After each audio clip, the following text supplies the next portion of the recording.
Vamos ler a Bíblia no Salmo 34. Salmo 34.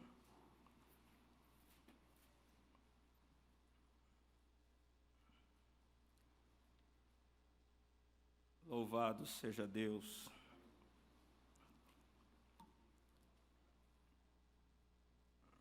Eu quero que vocês me ajudem nessa noite, com amém, pontuando a palavra, para que as pessoas saibam que há mais pessoas nessa igreja.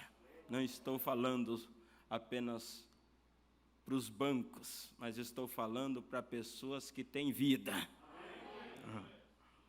Diz assim: louvarei ao Senhor em todo o tempo, o seu louvor estará continuamente na minha boca. A minha alma se gloriará no Senhor, os mansos o ouvirão e se alegrarão. Engrandecei ao Senhor comigo, e juntos exaltemos o seu nome. Busquei ao Senhor, e ele me respondeu. Livrou-me de todos os meus temores. Olharam para ele e foram iluminados, e os seus rostos não ficaram confundidos. Clamou este pobre, e o Senhor o ouviu, e o salvou de todas as suas angústias. O anjo do Senhor acampa-se ao redor dos que o temem e os livra. Provai e vede que o Senhor é bom. Bem-aventurado o homem que nele confia. Temei ao Senhor, vós, os seus santos, pois nada falta aos que o temem. Os filhos dos leões necessitam e sofrem fome, mas aqueles que buscam ao Senhor, bem nenhum faltará. Vinde, meninos, ouvi-me, eu vos ensinarei o temor do Senhor. Quem é o homem que deseja a vida, que quer largos dias para ver o bem? Guarda a tua língua do mal e os teus lábios de falarem o engano. Aparta-te do mal e fazes o bem. Procura a paz e segue-a. Os olhos do Senhor estão sobre os justos e os seus ouvidos atentos ao seu clamor. A face do Senhor está contra os que fazem o mal, para desraigar da terra a memória deles. Os justos clamam e o Senhor os ouve, e os livra de todas as suas angústias. Perto está o Senhor dos que têm o coração quebrantado, e salva os contritos de espírito. Muitas são as aflições do justo, mas o Senhor o livra de todas. Ele lhe guarda todos os seus ossos, nem sequer um deles se quebra. A malícia matará o ímpio, e os que odeiam o justo serão punidos. O Senhor resgata a alma dos seus servos, e nenhum dos que nele confiam será punido. Aleluias! Também Romanos 8, 28, a Bíblia diz: e sabemos que todas as coisas contribuem juntamente para o bem daqueles que amam a Deus, daqueles que são chamados segundo o seu propósito. Pai celestial, essa é a tua palavra. Vivifica em nosso coração e que ela possa encontrar guarida em cada coração, meu Deus. No nome de Jesus Cristo. Amém, Senhor. Podeis assentar, irmãos. Daria um tema à nossa breve meditação. É com um propósito. Nós não temos dúvida que Deus, Ele conhece todas as coisas. Ele conhece o fim antes do começo, porque Ele é onisciente. E Ele também, na sua presciência, conhece tudo. Nada e ninguém pega Deus de surpresa. Para nós, muitas coisas que acontecem podem nos surpreender, mas nada e ninguém pega Deus de surpresa.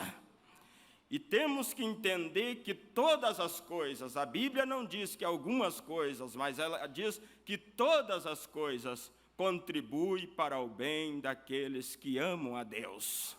Então, tudo é com um propósito. Na mensagem, ao realizar suas maravilhas, essa mensagem que nós recebemos agora esse mês, o profeta diz: e então novamente nos perguntamos nas Escrituras, quando está escrito: todas as coisas contribuem juntamente para o bem daqueles que amam a Deus. E muitas vezes, quando talvez o chicote de sua correção esteja sobre nós, nos perguntamos como isso poderia estar operando para o bem. Mas depois de tudo terminado, então olhamos para trás e o louvamos, porque Ele sabe, nós não. Nós apenas agimos obedientes à sua palavra e ao seu castigo. Ele nunca nos castigou a menos que precisássemos. E às vezes podemos pensar que não éramos culpados, mas Ele sabe. Talvez não sejamos, mas Ele sabe como fazer para que tudo opere para o bem. E que coisa mais linda é colocar sua vida nas mãos dEle e dizer: aqui estou, Senhor. Usa-me agora, conduza-me, guia-me e dirija-me da maneira que te agradar. E então não murmure, não importa qual seja o caminho, permaneça nele de todos os modos, e Deus operará tudo para o bem. Os passos dos justos são ordenados pelo Senhor, e essa escritura é verdadeira. Agora, no princípio, quando Jesus nasceu em Belém da Judéia, há algumas coisinhas aqui de que eu gostaria de tratar por alguns minutos. Quão misterioso foi isso! Naquele tempo, para os eruditos e homens que deveriam saber que sua vinda estava se aproximando, e houve grandes coisas começando a tomar lugar, como sucede em cada junção do tempo. Como estávamos falando outra noite, logo antes de um julgamento atingir a terra, Deus sempre envia um anjo de misericórdia. Nos dias de Noé, nos dias de Ló, Moisés foi ao Egito tirar Israel para Gósen. E logo antes da grande vinda do Senhor Jesus, anjos aparecem, profetas se levantam na terra, grandes sinais e maravilhas, os quais foram descritos pela maioria. Mas Deus está mostrando essas coisas, misericórdia antes do juízo. E se puderem notar como aquilo não poderia ter acontecido em outro tempo, nada está fora do lugar, irmãos. Nada está fora de ordem. Tudo está dentro do cronograma de Deus. Tudo está caminhando como Deus determinou.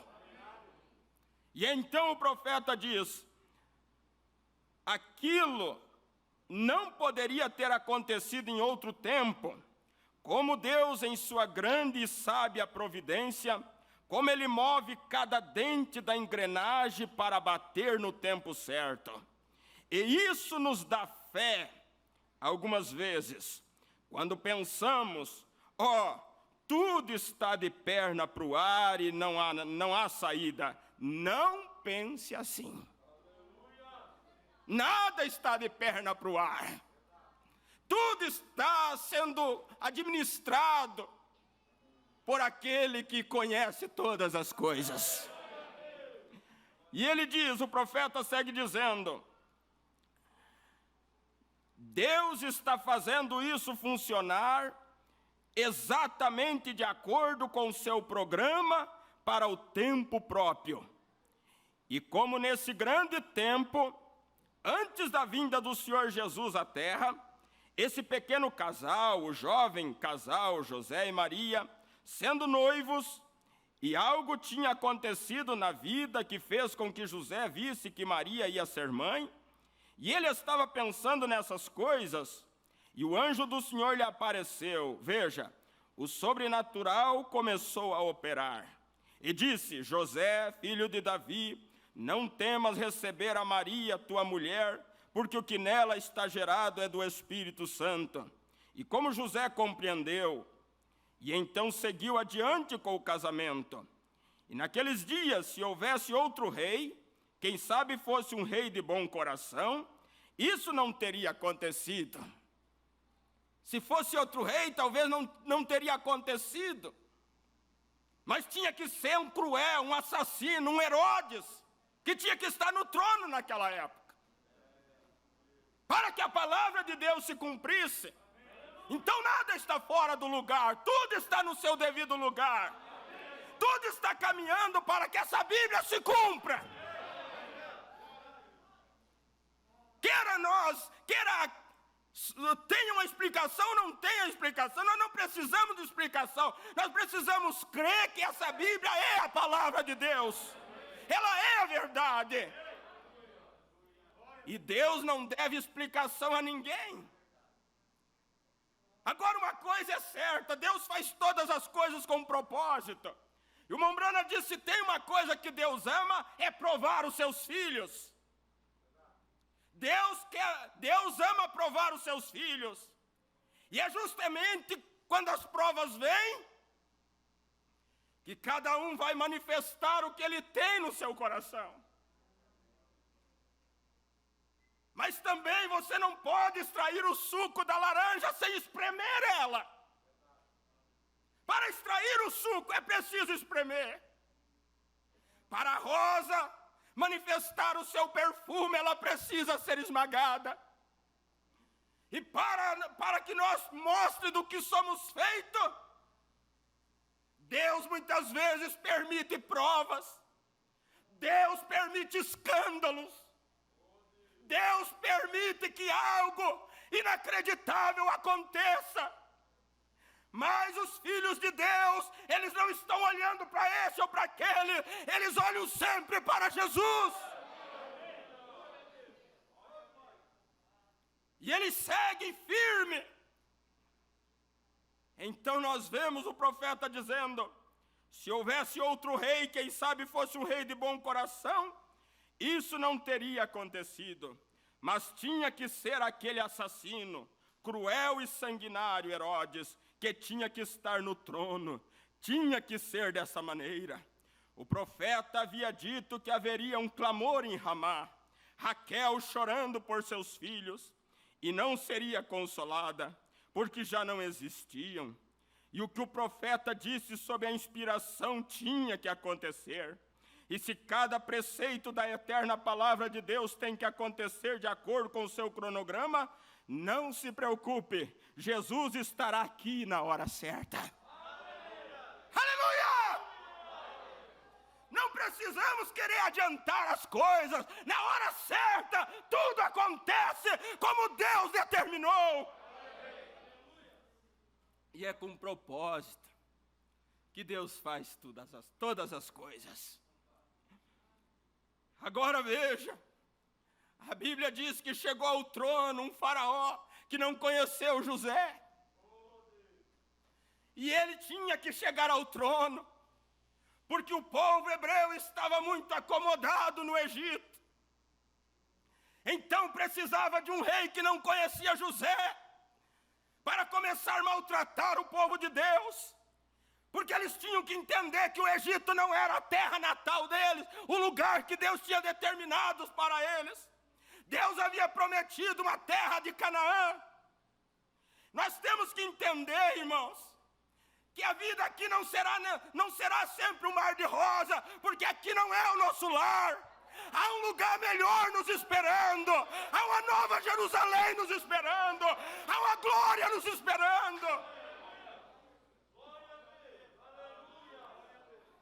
E o verdadeiro cristão, ele não baixa a cabeça quando vê os sinais que evidenciam que a segunda vinda de Cristo está cada dia mais perto. Ele levanta a cabeça, ele se alegra, porque ele sabe que é um lugar melhor para ele viver do que esse mundo.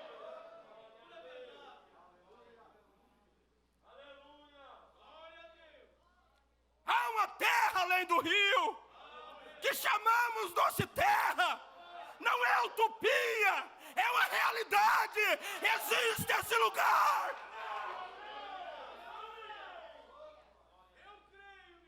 Então,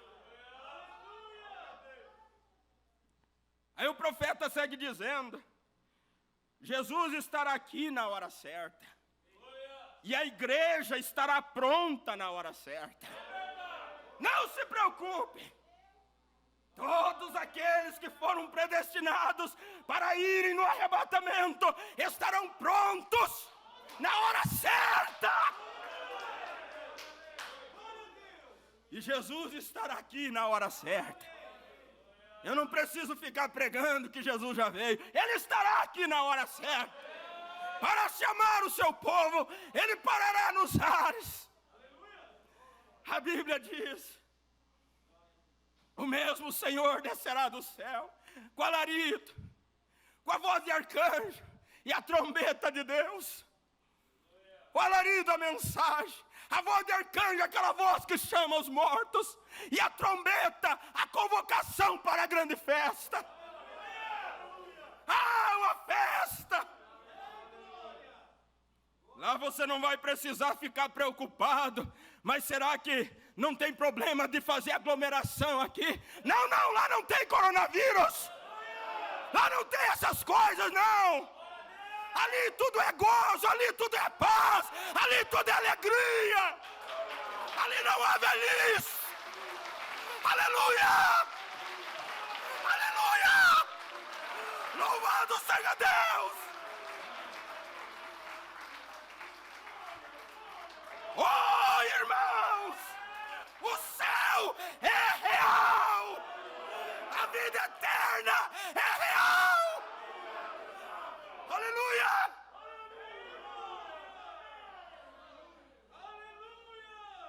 Quando a irmã Hope estava partindo, e o Mombrana no desespero, ao ver sua jovem esposa partir,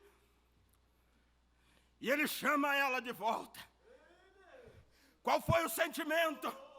Sentimento de um salvo partir não é sentimento de tristeza, não. É sentimento de alegria. Porque ele sai desse barraco velho para entrar numa verdadeira mansão. E ela disse: por que tu me chamou de volta? Eu estava indo por um caminho onde havia palmeiras e era tudo paz. Ela disse: Billy, você tem pregado sobre isso, você tem falado sobre isso, mas você não faz ideia o que é esse lugar.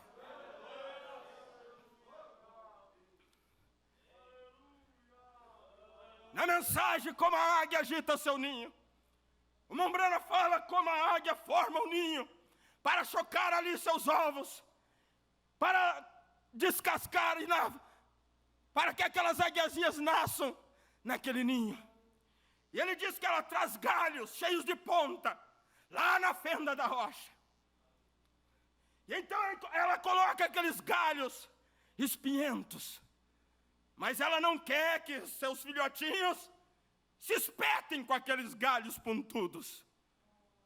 Então ela traz ali algumas folhas, alguns capins, e vai fazendo o ninho se tornar fofo, macio. E por fim, ela mata um coelho, rasga ele, come a carne e como diz, a pele, né? A pele ela coloca no ninho. E o ninho fica muito macio. E então as águiazinhas nascem naquele ninho macio. Elas não sentem nenhuma ponta de pau lhe cutucando. E elas estão felizes no ninho, porque o ninho é macio.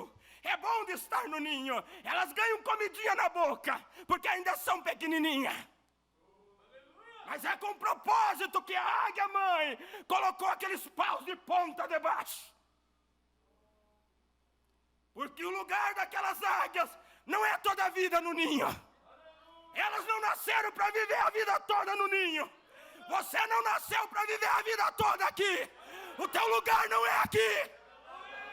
Por isso Deus permite coisas começarem a te cutucar. coisas começarem a me cutucar, para que você comece a desejar sair desse lugar.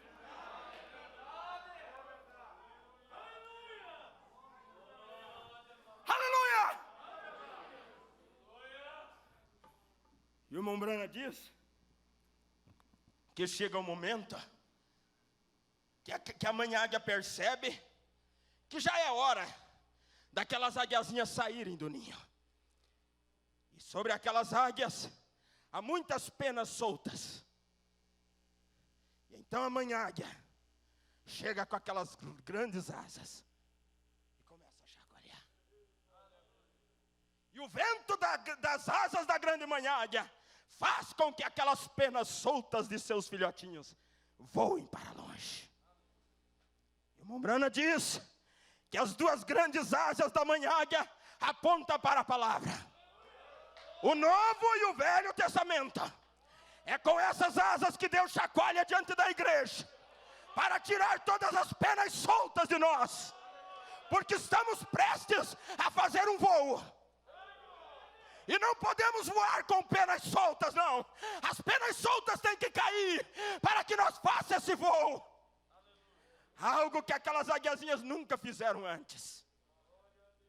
Então a mãe está preparando as suas águiazinhas para este voo, porque o lugar delas não é no ninho.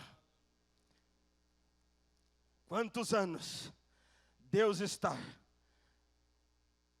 abanando com as suas grandes asas, tirando de nós todas as penas soltas, porque estamos para fazer um voo daqui para a glória.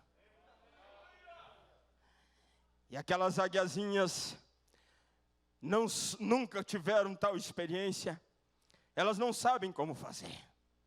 Então a mãe, com as asas estendidas, chama elas para que subam sobre as asas. E o profeta diz: é Deus, como Deus, querendo mostrar para os seus filhos quão forte e poderoso Ele é. Não há o porquê você temer. Não há porquê eu temer, sabendo de quem nós somos filhos. Então ela chama aquelas águiazinhas e elas sobem sobre as asas. E a mãe sai para ensinar elas a voarem. E ela vai, e de repente no ar, ela dá uma cambalhota e elas têm que se soltar de suas asas. Temos que ter nossa própria experiência com Ele, para poder voar nas alturas. E o irmão Branham diz que uma águia, quanto mais alta ela voa, mais longe ela vê. Ele diz assim: é um filho de Deus. Quanto mais alto ele está em Deus, mais longe ele consegue ver. E quanto mais longe ele vê que não há esperança para esse mundo. Ele vê que a tendência desse mundo é simplesmente se tornar cada vez pior. Mas isso não é motivo para nós nos aborrecer. Ou queremos ou não queremos ir para o céu. Então Deus está permitindo essas coisas com propósito. São espinhos que vão começar a nos cutucar, para que nós simplesmente comece a sentir cada dia mais saudade do céu. E então se alguma daquelas águiazinhas a mãe vê que ela não vai dar conta, e ela vai rodopiando e vai cair, a mãe dá um voo rasante e pega e levanta novamente. Vamos novamente. Você tem que saber que você nasceu para voar nas alturas. Eu tenho que saber que eu nasci para voar nas alturas. Então, para nós concluir, tudo Deus faz com propósito, ou todas as coisas que acontecem na vida de um filho de Deus é com propósito. E na mensagem Dia das Mães, o profeta diz: naquele dia, todos os nós da nossa mente serão desatados. Isso é todos os pontos de interrogação Você simplesmente saberá, vai ser esclarecido e você vai entender que tinha que ser daquela maneira e aquilo contribuiu para o seu bem. Deus sabe o que faz. E Ele não deve nenhuma explicação para nós. E o profeta diz, mas talvez ela soubesse um pouco dessas coisas. E talvez José soubesse um pouco que tudo isso estava para acontecer. Mas não temos que saber de tudo. Preste atenção, não precisamos saber de tudo. Muitas pessoas se frustram porque eles querem saber tudo. Querem explicar tudo. Querem dominar todas as áreas. Nós não precisamos saber de tudo. Vamos se limitar. Vamos ficar naquilo que Deus nos chamou. Apenas cremos pela fé e seguimos adiante. Deus não tem que nos contar todos os seus planos. Como Ele vai fazer a estrela da manhã brilhar na manhã, continuar de todos os modos. Deus cuida dos seus. Você crê? Que Deus cuida dos seus? Então, irmãos, se estamos enfrentando uma tempestade, não há por que nós nos desesperar. Se Deus está no controle da nossa vida, vamos agir como aquela menininha que estava navegando com seu pai naquele navio. O navio sofrendo a tempestade, a tripulação tremendo, as pessoas apavoradas, vamos todos morrer, esse navio vai afundar. E a menininha brincando no mastro do navio. O vento soprando o seu cabelo. E ela simplesmente feliz da vida. Alguém chegou e disse, ei, você não está com medo que esse navio afunde? E nós todos venhamos morrer? Ela disse, de maneira nenhuma. Quem está no comando é meu pai. Não há perigo de naufrágio. Não há perigo. Deus está no controle. Há um propósito nessa tempestade. Você sabia que até mesmo o vento que sopra contra a águia com propósito, diz o Mombrano, é para tirar os piolhos dela.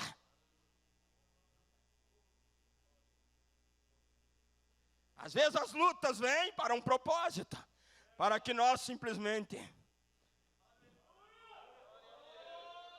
ore mais, se achegue mais a Deus. Se as coisas vão de vento em popa, nós esquecemos que precisamos orar.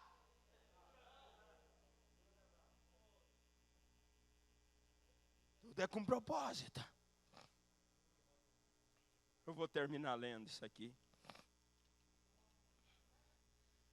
Devemos aprender a confiar em Deus. Há alguns anos, eu estava conversando com um guia.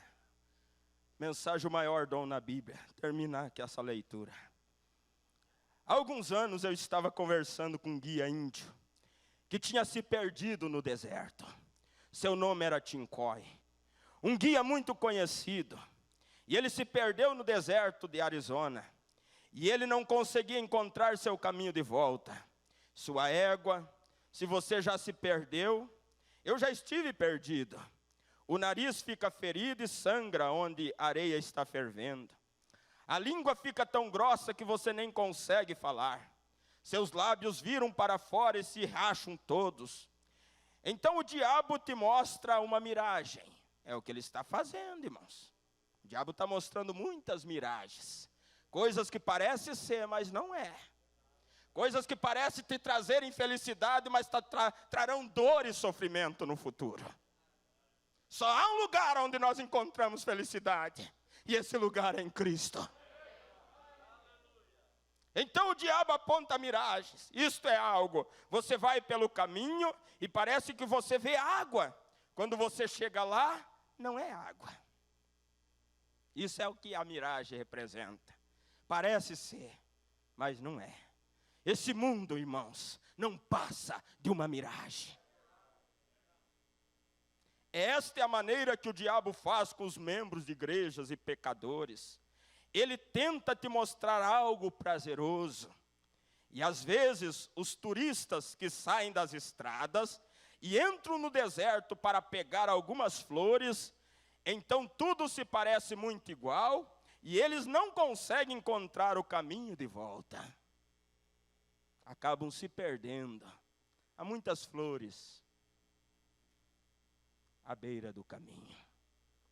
Mas eu digo, não saia dos trilhos.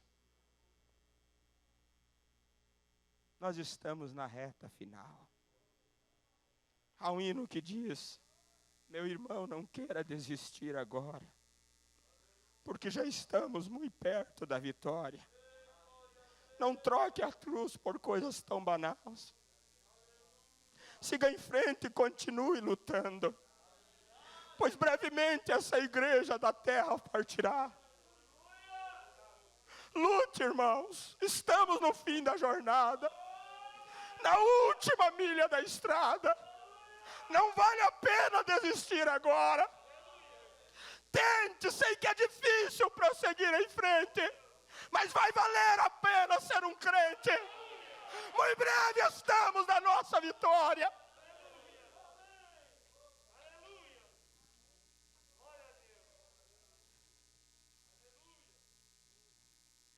Eles correm, e o profeta diz, então, quando eles saem do caminho, então tudo se parece muito igual, e eles não conseguem encontrar o caminho de volta. E antes de morrer, eles veem aquelas miragens, e eles correm para aquilo, pulam dentro, e pensam que estão se jogando água, mas descobrem que estão simplesmente se jogando areia quente sobre suas cabeças. E muito tempo, antes de morrerem, os grandes abutres vêm pelos céus e lhes bicam os olhos enquanto estão caídos no deserto. Quantas vezes as pessoas, pecadores e membros de igreja, e os que fingem ser, quando o diabo lhe mostra uma miragem, onde pode ser popular, você se veste assim e assim, e vai com a multidão e assim por diante, os urubus do inferno bicam seus olhos do evangelho por um longo tempo antes da morte física lhe atingir. Você vai a uma reunião e diz, eu não creio nesta coisa. Ora, os urubus do inferno têm bicado seus olhos. Tim disse, aí ele volta a falar do índio, do Tim. E ele disse, Tim disse que desceu, e ele era um homem cristão muito renomado. Ele disse, eu desci da minha égua, eu orei e orei por água. Disse, eu havia me extraviado no caminho e não conseguia encontrá-lo de nenhum lado. Depois de um tempo cheguei a um caminho que parecia que um búfalo algo tinha corrido. Eu disse, minha velha égua, seu nome era Bess. E disse, ela começou a relinchar e subi nela. Tentei cavalgar novamente, e ela estava muito fraca para me levar. E eu disse, eu seguirei um pouco este. Me disseram que, às vezes, esses caminhos levam a um poço de água. E disse, eu comecei a montá-la, ela estava muito fraca. E disse, então eu fiquei todo entusiasmado e tentando descer pelo caminho. De repente, sabe, eu me encontrei tropeçando e caindo. E eu estava fraco também, estava acabado. Disse, eu subi na sela novamente e voltei a cavalgar. À minha direita havia uma trilha pouco perceptível, que desviava para a direita. Disse, minha velha égua Bess tentou tomar aquela trilha. Eu disse, volte por aqui. Você não pode pegar essa trilha. Essa é a trilha. Quero que os irmãos captem isso. Não comparando o Espírito Santo com a égua de Tim. Mas muitas vezes, o Espírito Santo quer nos levar por um caminho. Mas nós insistimos fazer o nosso próprio caminho. E nós nunca vamos se dar bem na vida seguindo os nossos próprios caminhos.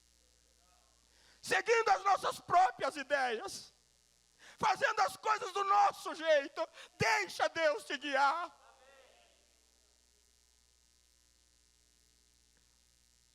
Veja, você é a mais larga. Tim disse que a estrada que eles deviam seguir era a estrada mais larga. É melhor. Aparentemente era. Mas veja, mais animais passam por esse caminho. Esta vai até a água. E disse, ela começou a relinchar e tentar ir pelo outro caminho. Quantas vezes o Espírito Santo insiste com nós. Por aqui, meu filho. Você quer ter sucesso? Esse é o caminho. Você quer ser bem-sucedido na vida? Esse é o caminho. Qual é o caminho do sucesso? O caminho do sucesso é uma vida de obediência à palavra por inteiro. Disse, eu tinha um par de esporas. Antes que percebesse, eu estava simplesmente cortando o seu lado em pedaços com aquelas esporas, tentando fazê-la seguir por aquele caminho mais largo. E disse, então ela começou, tropeçou e ficou de joelhos, e disse, eu pulei dela e olhei para ela, ela estava ali, a ponto de morrer, olhando para aquela pequena trilha, e estava relinchando, o sangue corria de seus lados, onde eu havia ferido com as esporas. Disse, eu fiquei ali um pouquinho e pensei, o que faremos? Não estamos em melhores condições. Disse, eu acariciei sua face e disse, Bess, eu com frequência tenho ouvido que animais têm instinto, e talvez o caminho mais largo não leve à fonte. Ainda que ele teve humildade de parar e reconhecer que talvez o instinto daquele animal estava mais certo do que a ideia dele. Irmão, diz o profeta, vou te dizer agora, espaçoso é o caminho que leva à destruição. Há muitos que vão por aí, pois estreita é a porta e apertada é o caminho, e pequena é a trilha que a leva à vida, mas poucos a encontrarão. Não vá com a multidão, vá com Cristo. Não vá no embalo do mundo, fique ao lado dos poucos desprezados do Senhor. E o seu final será um feliz glorioso, será um final glorioso, será um final feliz, será um final onde você vai poder cantar de júbilo e alegria. Ele disse, Bess, você me carregou por este deserto, e temos sido amigos juntos, e você me carregou em segurança até aqui, confiarei em você o resto do caminho. Não comparando o Espírito Santo com um cavalo, mas irmão, o abençoado Espírito Santo nos tem mantido por todos esses anos. Eu confio nele no vale da sombra da morte. Eu simplesmente tomarei esta grande experiência que tenho para que me leve. Ela começou a descer a trilha, disse que não havia avançado nem 500 jardas. Tomou aquela trilha pouca, perceptiva, e tinha andado 457 metros, até que entraram em uma grande corrente de água. Ficaram ali desfrutando as bênçãos da água. Disse que pularam na água, ele e a égua juntos, jogando água na cabeça e gritando mais alto que podia. Sua vida foi poupada. Disse que ele pegou a égua e lavou o seu nariz e tudo. Foi simplesmente uma bênção. Ela o tinha trazido em segurança para a água. Esta trilha pode parecer um pouco apagada, mas há uma fonte no final dela cheia de sangue extraído das veias de Emanuel, onde os pecadores mergulham e deixam ali toda a mancha de culpa. Disse que, eu quero terminar nisso aqui, irmão, porque o tema da mensagem é com um propósito. Coisas acontecem na vida de um cristão com um propósito. Olha o propósito disso. Veja, disse, sua vida foi poupada. Disse que enquanto ele estava desfrutando daquilo, refrescando-se, ele e sua égua, ele ouviu alguém falar. Ele olhou ao redor e ali estava um homem bêbado. E ele olhou e havia fumaça subindo. Ele disse, quem é você? E ele disse, saia da água. E ele saiu, levou-o ao acampamento. Eles tinham um pouco de carne de veado cozida. E ele disse, eu sou Tincói, um guia índio. Estive perdido por vários dias aqui, e minha égua me conduziu até a água. Ele comeu a carne do veado, a desfrutou. Eles todos estavam bêbados, os 4. Bem, eles disseram, pensávamos que este era o 4 de julho, dia da independência dos Estados Unidos, e estávamos celebrando. Disse, temos estado aqui nas montanhas Sanabá. Nós fizemos uma reivindicação da área e descobrimos ouro aqui, muito ouro. Vamos voltar para ser homens ricos. Ele disse, comemore conosco, Tim. Pegue a jarra baixinho. E eles pegaram a jarra de uísque, tiraram a tampa e disseram, tome um trago, Tim. Ele disse, não, eu não bebo, Senhor. Ele disse, não bebe? Ele disse, Senhor, eu nunca tomei uma bebida em minha vida. Obrigado pelo veado, mas pegarei a estrada. Ele disse, e não é 4 de julho, de qualquer forma. E ele disse, você quer dizer que nunca bebeu? Ele disse, eu nunca bebi em minha vida. E ele disse, o que vocês dizem, rapazes? Vamos fazer este guia índio tomar seu primeiro drink conosco? Esta é a maneira. Eles pensavam que estavam tendo vida. Então, camarada, um pequeno vaqueiro de pernas tortas pega um rifle 30x30 e coloca um cartucho nele, pega a jarra na mão e ele diz, Tim, se nosso veado foi bom o suficiente para comer, então nosso uísque é bom o suficiente para beber. Ele disse, ou você toma um trago de uísque, ou toma o veneno que temos na ponta deste rifle. Ah, meu Deus. Agora, eles não estavam brincando. Você conhece como é um bêbado. Tim disse, o cristão não teme, irmãos.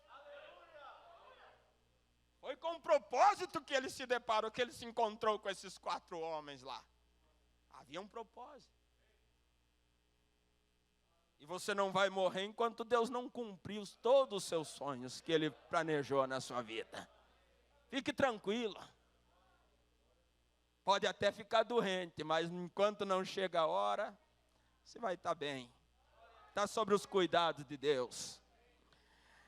Tim disse, rapazes, eu não quero o seu uísque, mas antes que você puxe o gatilho, permitam-me contar minha história. Ele disse, sou natural do interior do Kentucky.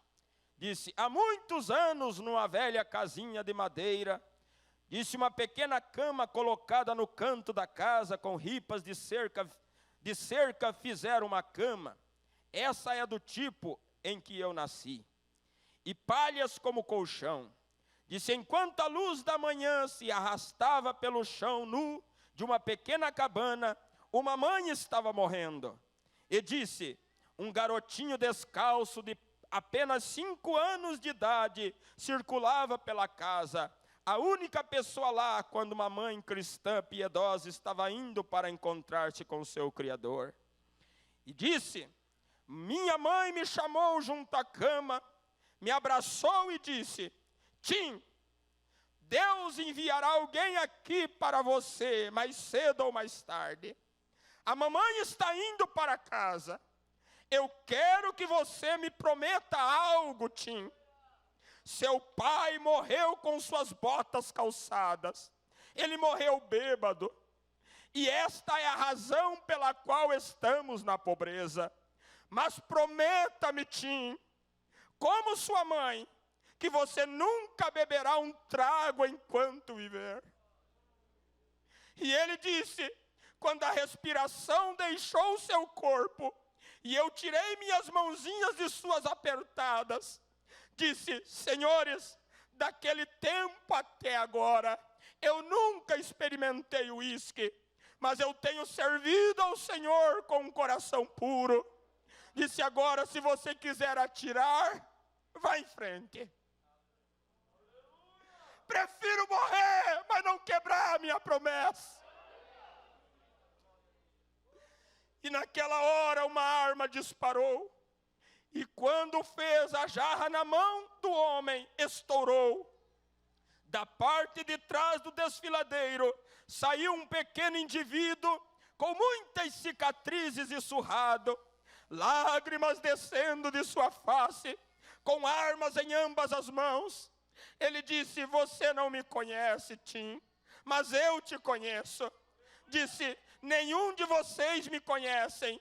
Disse: há um preço por minha cabeça, eu sou um fora da lei.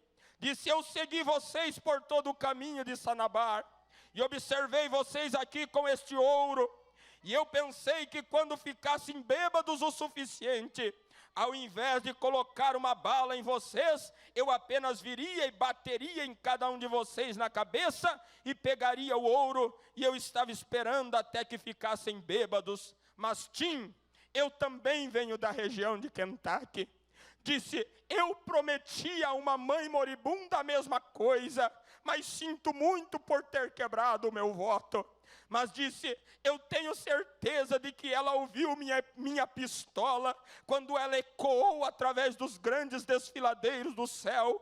Eu assinei um compromisso: desta hora em diante, eu jamais tomarei um drink, Tim. E com o grupo dos foras da lei e garimpeiros juntos, Tim os guiou à fonte da vida.